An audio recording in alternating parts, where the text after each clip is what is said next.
Biographical data shows that His Majesty grew up in foreign lands.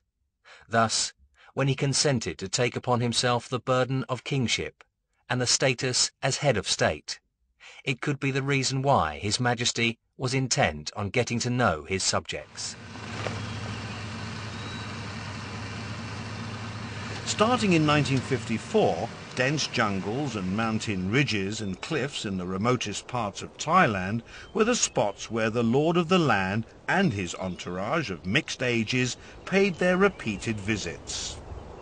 His Majesty used to ask about the speed hill tribe people walked. Having obtained the answer, he would proceed at an ever-increasing speed.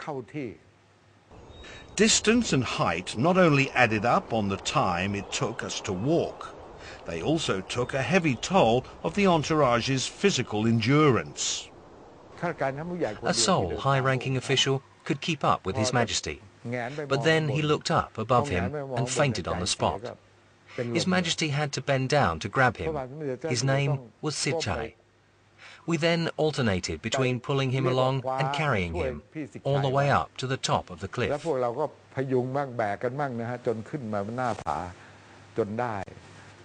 Some members of the entourage were gasping for breath, could not respond to radio calls, and they came that often too.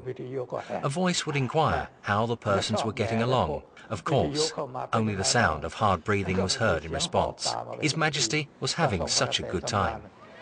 At the initial stage, it seemed His Majesty's first visits to different parts of the country were for the purpose of site surveying, as well as first-hand data gathering to learn the nature of problems his subjects were facing. It could probably be regarded as an orientation to the ensuing royal-initiated projects. The visits enlightened His Majesty on the geographical features, the people's living quality and the various problems facing the people in each part of the country.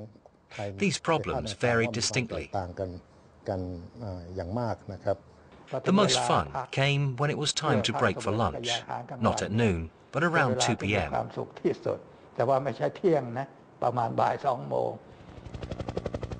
The road condition along the routes of His Majesty's visits, especially at the beginning of the reign, can be described as undeveloped. Up on high mountain tops, the only access is by air only.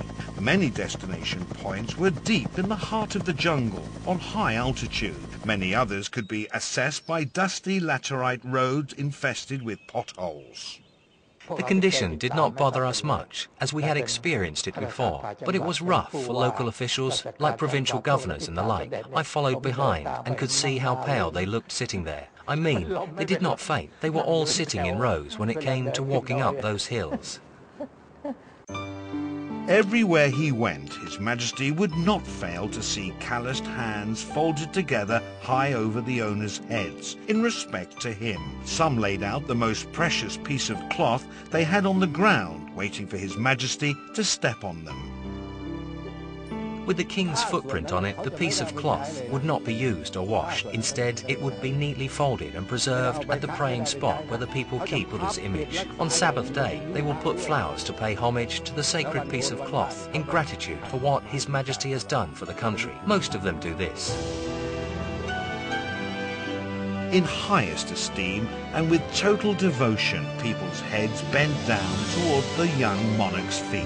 This was believed to bring good things to their life of hardship. I was down on the ground to pay respect to His Majesty when he came down. He actually came directly to where I was sitting. I had never dreamed I could meet him in person. Tears readily rolled down my cheeks. I was overwhelmed to see him. As His Majesty walked past them, those expectant eyes lit up in stark contrast with the harsh and weather-beaten faces from hard work. Thus, the people's delight and smiling faces could not conceal the traces of sufferings from His Majesty's watchful eyes. The king knelt down to talk to us, asked how one of us who was blind could come. He said his niece brought him along. Why did you want to come? Was the king's next question. His voice was so gentle and soft. How I loved to hear his voice. He even embraced the old guy.